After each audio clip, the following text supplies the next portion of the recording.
আপনার কখনো ভয় হয় না আপনার ভবিষ্যৎ নিয়ে? আমার দুনিয়ার সমস্ত এনার্জি, সাহস, শক্তি এটা আমার আব্বার কাছ থেকে পাওয়া।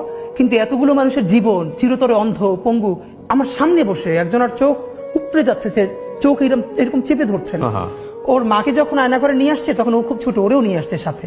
ওর মাকে মারতে মারতে এমন অবস্থা হয়েছে, তো ও বলছে যে আমার মার একটু পানি দেন। এরপরে এমন লাথি মারছে, ওর মা ওর সামনে বাথরুম করে ফেলছে। একটা মেয়ে বলতেছে যে তাকে আয়না ঘরে নেওয়ার পর তার পিরিয়ড হয়ে গেছে মায়ের চোটে, তারপরে বলছে আমাকে পেট দেন। হো হো করে হাসতেছে। আপনি ভাবেন যে আপনার বোন, আপনার, এবং সব থেকে ভয়াবহ, বাচ্চার চোখ ঝুলে যাচ্ছে।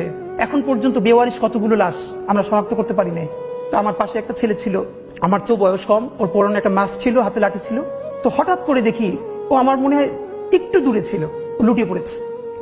ওর পুরো মুখে মাস্কটা, হাতটা দুভাবে এবার ছড়ানো, রাস্তার মাঝখানে গল গল করে রক্ত ড্রেনের দিকে চলে যাচ্ছে।